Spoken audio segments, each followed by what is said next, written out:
नमस्कार, सखोल न्यूज मध्ये आपलं स्वागत. पाहुयात आजच्या ठळक घडामोडी. विश्वास, पारदर्शकता आणि आपुलकीचं सूत्र घेऊन नव्यानं सुरू करण्यात आलेल्या Shrikripa urban cooperative credit society लिमिटेडचा आज खासदार विशाल पाटील, विधान परिषदेचे आमदार इद्रिस नायकवडी, गुरुवर्य संजीव कुलकर्णी यांच्या हस्ते शुभारंभ करण्यात आला.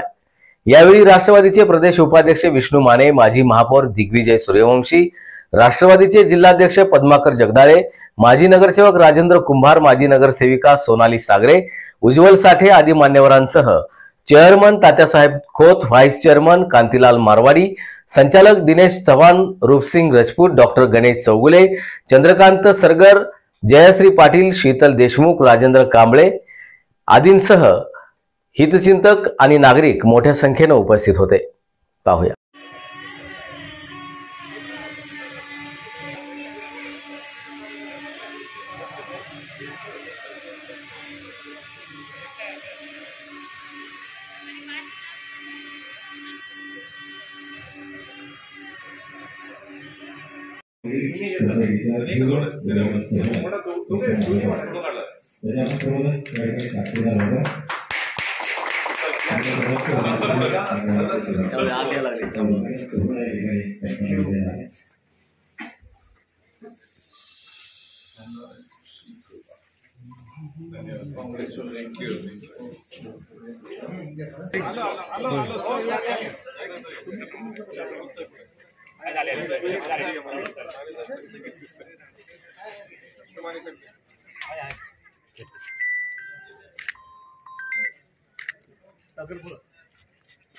ओके. दीप प्रज्वलन केलं जातं. 2500 वर्षांपूर्वी आम्हाला संदेश मिळाला, दीप व्हावा, स्वयंप्रकाशित व्हा. भारतीय संस्कृती आहे तमसोमा ज्योतिर्गमय, अर्थात अंधारातून प्रकाशाकडे नेणारे, अज्ञानाकडून ज्ञानाकडे नेणारे. त्याचं प्रतीक प्रत्येकाच्या आयुष्यामध्ये हा दीप ठेवण्यासाठी, दीप उजळवण्यासाठी गेल्या अनेक वर्षांपासून तात्यासाहेब खोत आणि त्यांच्या संपूर्ण सहकार्याने निश्चितपणाने प्रयत्न केलेला आहे. त्याची फलनिष्पत्ती आपल्याला या श्री कृपा अर्बन कोऑपरेटिव्ह क्रेडिट सोसायटीच्या माध्यमातून बघायला मिळते. या ठिकाणी दीप प्रज्वलन होतं.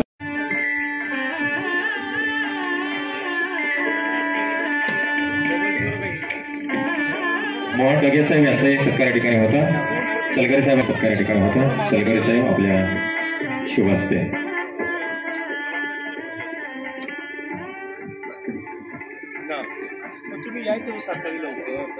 सोनाली ताई सागरे यांचा सत्कार या ठिकाणी होतो. कविता खोत आपल्याला विनंती करतो आपल्या शुभ हस्ते हा सत्कार या ठिकाणी व्हावा.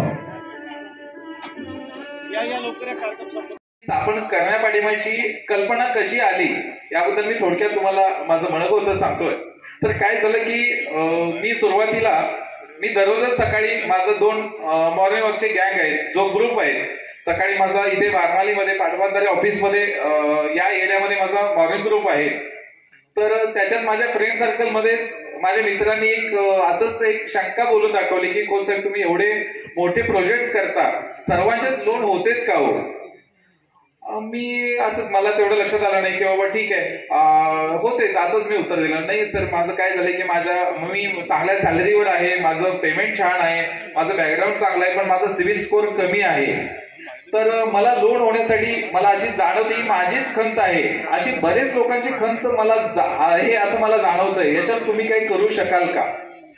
त्या दिवसापासून मला असं जाणवलं की आपण काहीतरी हे वेगळं काहीतरी 100% आपण या लोकांसाठी करणं अपेक्षित आहे की ज्यांच्या आयुष्यामध्ये एखादं घराचं स्वप्न पूर्ण होईल. आणि या संकल्पनेला मूर्त स्वरूप देण्यासाठी मी थोडंसं विचार करत असताना असं लक्षात आलं की आपणच एखादी अशी क्रेडिट सोसायटी जर स्थापन केली तर त्या सोसायटीमध्ये आज बरेच दिग्गज लोक आहेत की जे इन्व्हेस्टमेंट करायला तयार आहेत. आणि ज्यांना घराचं स्वप्न पूर्ण करायचं आहे तेही घर अग्रीमेंट करून आम्ही अग्रीमेंट करून जर त्यांना दिलं तर ते कमी व्याजामध्ये, समजा आता आमचा एफडीचा रेट फक्त 10% आहे, तर 10% आम्ही हा मॅक्झिमम दिलाय. आणि त्यानंतर आम्ही फक्त 12% आम्ही त्यांना होम लोन साठी, पहिलीच मेन कन्सेप्ट आमची होम लोनची. तर होम लोन 12% दिले, जर 2% जर या सोसायटीसाठी जर प्रॉफिट झालं तर त्यांचा स्टाफचा आणि हा पगार निघून जाईल आणि माझ्या या श्रीकृपा कन्स्ट्रक्शन या बिल्डर लाईनचा हा बेनिफिट होईल की माझा एखादा फ्लॅट, माझं एखादं घर विकलं जाईल आणि पुढच्या व्यक्तीचं त्याचं घराचं स्वप्न पूर्ण होईल. याच्यातूनही अजूनही काही कन्सेप्ट केलाय की जर तो माणूस जर रिकरिंग टाईप अथवा पिग्मी स्वरूपात जर डेली जर त्याने पेमेंट भरायला सुरुवात केली तर ते सुद्धा त्याचं कर्ज जे आहे ते 10% आतमध्येच येईल याचंही प्रोव्हिजन केलं.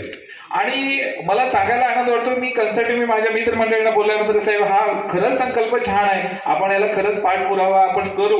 आणि आम्ही मित्रमंडळी आमचे मॉर्निंग ग्रुपचे जाता बऱ्यापैकी आमचे डायरेक्टर बॉडी जे आहे, काही डॉक्टर आहेत माझे आदरणीय गणेश चौगुले सर माझ्या शेजारी, त्यांनी म्हटले साहेब छान आहे, आपण या गोष्टीला आपण पुढे जाऊया. तर मला सांगायला आनंद वाटतो की या सर्वांनी मिळून मला इतकं सपोर्ट केला की त्यांनी म्हटलं आपण या गोष्टीचं आपण लवकरच हे करू. आम्ही सत्यनारायण पूजा आम्ही 1 जानेवारी दिवशी आम्ही चालू याची आता आमचं कन्स्ट्रक्शन चालूच आहे, पण म्हटलं की याला वेळ लावायला नको, कस्टमरला आपल्याला त्रास जितका कमी होईल, जेवढ्या लवकर आपण सेवा देता येईल त्यासाठी आम्ही या लवकरात लवकर म्हणजेच 1 जानेवारी दिवशी आम्ही याचं सत्यनारायण पूजा करून कार्यक्रम आमच्या या संस्थेची सुरुवात आम्ही त्या दिवशी केली सुद्धा.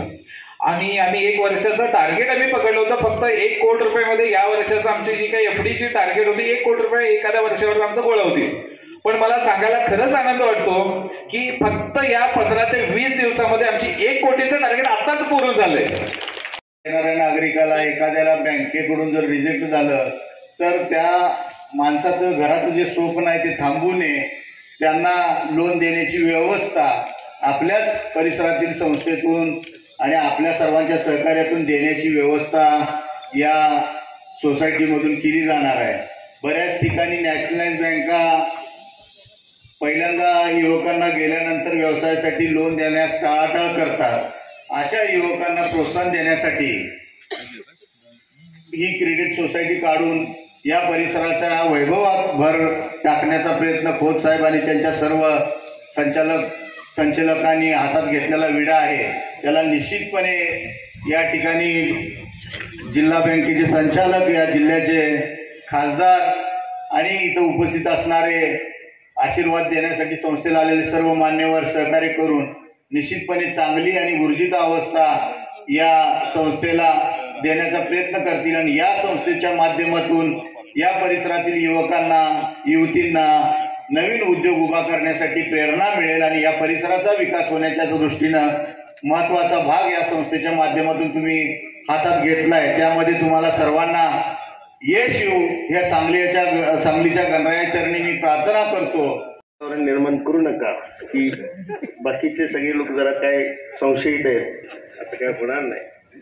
पण चांगलं एक मला आनंद आहे की ज्यावेळेस सहकारातले एक एक एक एक धरातीर्थ होत आहेत, अशा वेळेला धाडस करून एक संस्था क्रेडिट सोसायटी हँडओव्हर करणं आणि ती चांगल्या पद्धतीनं चालवण्यासाठी म्हणून एक चांगली टीम त्या ठिकाणी मॅनेज करणं, अरेंज करणं, हे सुद्धा एक आजचं आव्हानात्मक काम आहे. मी तोंड देखील कौतुक करणारा माणूस नाही खुदचं. कुणाचं चुकलं असेल तर त्याला त्याची चुकीचं पण त्या वेळेला जाणीव करून देणारा माणूस आहे. पण आपण खरोखरच मला कौतुक आहे की सहकार्याची फारशी काही पार्श्वभूमी आपल्याकडे तसं नाही आहे तुमच्याकडे, पण मिरज पूर्व भागात सहकार फार रुजला आणि त्या सानिध्यात तुम्ही राहिल्यामुळं कदाचित मला वाटतं की त्याचा उपयोग आणि तुमची भावना की आपणही सहकारात चांगलं काम करावं आणि म्हणून तुम्ही हा प्रोजेक्ट हाती घेतला आहे. निश्चितपणानं तुमचं आणि तुमच्या टीमचं कौतुक आहे की तुम्ही अशा वातावरणात की ज्या वेळेला सहकाराला फारसं काही अपेक्षित सपोर्ट ज्याला म्हणतो तो नाही आहे. कारण इथं व्यासपीठावर खासदार साहेब आहेत, थोडंसं बोलायला मला मर्यादा पडतात. कारण तुम्ही पडतो काय आता ह्या ठिकाणी नवीन इंडस्ट्री आणली पाहिजे हा तात्यासाहेब खोतांनी विषय मांडला आणि आयटी इंडस्ट्रीसाठी आपण प्रत्येक प्रयत्न करतोय. कारण आयटी इंडस्ट्रीचे लोक ह्या ठिकाणी आले तर त्यांची पेइंग कॅपॅसिटी आहे, चांगलं एखादं घर घेऊ शकते. ही पतसंस्था का स्थापन झाली? मी खोत साहेबांना विचारलं की ग्रामीण भागातनं दुष्काळी परिसरातनं जत तालुका दुष्काळी, सासूरवाडी पण दुष्काळ आणि गाव पण दुष्काळी. दुष्काळी भागात येऊन या ठिकाणी बिल्डिंग व्यवसाय केला, चांगलं घर बांधायला लागलं. त्यांना जाणवावं लागलं की बँका सगळ्यांना कर्ज देत नाही. आणि कधी कधी कसं असते, आता ते मध्येच नवीन बँकांनी चालू केलं फोनवरच कर्ज द्यायला चालू. मग फोनवर कर्ज देताना कसं होते, विष्णू माने तुम्हाला कर्ज पाहिजे, विष्णू माने म्हणतो तुम्हाला कर्ज पाहिजे, किती 50,000 रुपये कर्ज, ते फोनवरच म्हणतो.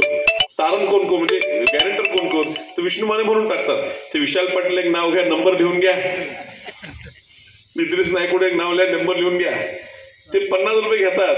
त्यांना वर्गणी द्यायला पैसे कुठे खर्च होत, त्यांना पुन्हा जाणवत पैसे भरत नाहीत, त्यांना कोण मागायला बी येत नाही. आपल्या दोघांच्या नावावर सिबिल खराब होऊन जाते. कार्यकर्ता म्हणतो मोटरसायकल ठेवला, दादा सही द्या, आपण सही दिली, तो काय मोटरसायकल कर्ज भरत नाही. आणि पूर्ण ते सिबिलला स्कोअर काढायला गेलं तर 500 आणि 600 होत. आणि चांगली ऐपत असताना, चांगली परिस्थिती असताना, व्यवसाय चांगला चाललाय, नोकरी चांगला चाललाय आणि कर्जच मिळत नाही. अशा व्यक्तीला घर तर पाहिजे, तर राहायचं तरी आहे, त्याला कर्ज मिळत नाही. ह्या लोकांसाठी करायचं काय? आणि हा मार्ग काढायचा. अर्थात त्यांना व्यवसायात यातनं फायदा होणार, कस्टमर कदाचित वाढतील, पण मार्ग काढण्यासाठी ह्या ठिकाणी त्यांनी पतसंस्था काढली. आम्हाला का बोललो माहित नाही, आम्ही काय ठेवणार नाही, काढलं तर कर्जच काढू, काढून देऊ. पण ह्या ठिकाणी त्यानिमित्त तुम्ही समोर आलेले लोक असं बसतात, कारण कर्ज काढणारे लोक ते आम्ही सगळे व्यासपीठावर बसलो, ठेवणारे लोक खाली बसलेले दिसतात. त्यामुळे आता अधिकारी पण मला काही शासकीय अधिकारी ह्या ठिकाणी दिसतात. ह्या परिसरात आता शासकीय अधिकाऱ्यांचा वावर वाढलाय. परवाच तुमचे नेते, कारण तुम्ही त्या आघाडीत आहे, तुमचे नेते मोदी साहेबांनी परवा 8वा वेतन आयोग उत्सव जाहीर केला. कदाचित 2 वर्षात 8वं वेतन सुद्धा लागू होईल. त्यामुळे पगार सगळ्यांचे वाढणार आहेत. ते आलेले पगाराचे पैसे हे खोत साहेबांच्या पतसंस्थेत तुम्ही रुपये ठेवले तर तुम्हालाही चांगला व्याज मिळेल. आणि त्या व्याजाच्या पलीकडे तुमच्या निमित्तानं, तुमच्या त्या ठेवीच्या निमित्तानं कुठल्या तरी गरजू व्यक्तीला घर घेण्यात सोयी होईल. बर, हे दिलेलं कर्ज हे सुरक्षित राहणार ह्याची खात्री हीच आहे. कारण हे दिलेलं कर्ज जे आहे ते चांगल्या डेव्हलपरच्या बिल्डिंगमध्ये फ्लॅट घेण्यासाठी दिलेलं कर्ज असणार आहे. आणि ह्या ठिकाणी ब्रँड सांगलीचा तयार झालेला आहे. जी क्रीडा ह्या ठिकाणी काम करते, जे इमारती ते बांधतात, जे घरं बांधतात ते चांगले बांधतात, चांगल्या प्रतीचे बांधतात, दर्जेदार बांधतात. आणि त्यामुळे एकदा आपण घेतलेलं घर आहे, एक चांगलीच पद्धत आहे की पुन्हा घेतलेलं